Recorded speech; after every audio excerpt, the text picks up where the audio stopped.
BNU ವಿದ್ಯಾರ್ಥಿಗಳಂದ್ರೆ ಏನ್ ಮರ್ಯಾದೆ ಇರುತ್ತೆ? ಕೇವಲ ಭ್ರಷ್ಟಾಚಾರದ ಕೂಪದಲ್ಲಿ ಮುಳುಗೋಗಿದೆ. ಅವರಿಗಿರೋ ವ್ಯಾಲ್ಯೂಗೂ ನಮ್ಮ ರಾಜ್ಯದ ಸಾಂಪ್ರದಾಯಿಕ ವಿಶ್ವವಿದ್ಯಾಲಯ ಉತ್ತರ ವ್ಯಾಲ್ಯೂಗೂ ಒಂದೇ ಇದೆಯಾ?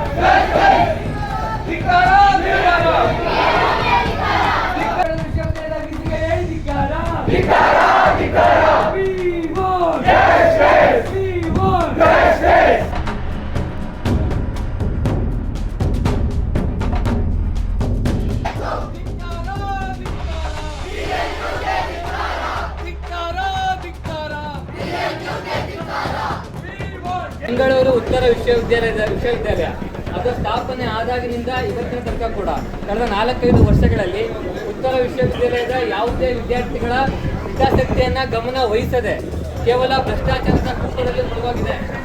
ಅದು ಅಡ್ಮಿಷನ್ ಆಗಿರ್ಬೋದು, ಅದು ಕಾಲೇಜುಗಳಲ್ಲಿ ಮೂಲಭೂತ ಸೌಕರ್ಯದ ವ್ಯವಸ್ಥೆ ಆಗಿರ್ಬೋದು, ಅದು ಲೆಕ್ಚರರ್ ವ್ಯವಸ್ಥೆ ಆಗಿರ್ಬೋದು, ಅದು ಪರೀಕ್ಷೆ ನಡೆಯುವಂಥ ಸಂದರ್ಭ ಆಗಿರ್ಬೋದು, ಪರೀಕ್ಷೆ ನಡೆದ ಮೇಲೆ ಫಲಿತಾಂಶ ಬರುವಂಥ ಸಂದರ್ಭ ಆಗಿರ್ಬೋದು, ನಾಪಾಸ್ ಆಗಿರೋರು ದುಡ್ಡು ಕೊಟ್ಟು ಪಾಸ್ ಆಗಿರುವಂಥ ಸಂದರ್ಭ ಆಗಿರ್ಬೋದು. ಈ ರೀತಿ ಎಜುಕೇಷನ್ನಿನ ಪ್ರತಿಯೊಂದು ಹಂತದಲ್ಲೂ ಕೂಡ BNU ಇವತ್ತು ಫೇಲ್ಯೂರ್ ಆಗ್ತಾ ಬರ್ತಾ ಇದೆ. ಅಂದಾಗ BNU ವಿದ್ಯಾರ್ಥಿಗಳಂದ್ರೆ ಏನು ಮರ್ಯಾದೆ ಇರುತ್ತೆ?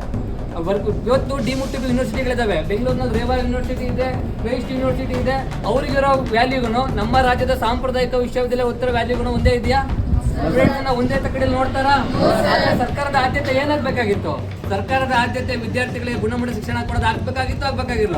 ಇವತ್ತೊಬ್ಬ ವಿದ್ಯಾರ್ಥಿ ಕ್ರೈಸ್ಟ್ ಯೂನಿವರ್ಸಿಟಿಯಿಂದ ಪದವಿ ತಗೊಂಡ್ ಬರ್ತಾನೆ, ಸ್ನಾತಕೋತ್ತರ ಪದವಿ ತಗೊಂಡ್ ಬರ್ತಾನೆ. ಇವತ್ತು ಅದೇ ವಿದ್ಯಾರ್ಥಿ BNU ವಿಶ್ವವಿದ್ಯಾಲಯದಲ್ಲಿ ರಾಜ್ಯದ ಯಾವುದು ಸಾಂಪ್ರದಾಯಿಕ ವಿಷಯದಲ್ಲಿ ಪದವಿ ತಗೊಂಡ್ ಬರ್ತಾರೆ ಅಂತಂದ್ರೆ ಯಾರಿಗೆ ಹೆಚ್ಚಿನ ಮಾನ್ಯತೆ ಇದೆ? ಯಾರಿಗೆ ಹೆಚ್ಚಿನ ಅವಕಾಶಗಳು ಸಿಗ್ತಾ ಇದೆ? ನೋಡಿ, ಸರ್ಕಾರದ ಉದ್ದೇಶ ಇಡೀ ಜನ ಸಮುದಾಯವನ್ನ ಶಿಕ್ಷಿತಗೊಳಿಸಬೇಕು. ಆ ಮೂಲಕ ಇಡೀ ಒಂದು ಸರ್ವಾಂಗೀಣ ಅಭಿವೃದ್ಧಿ ಕಾರಣ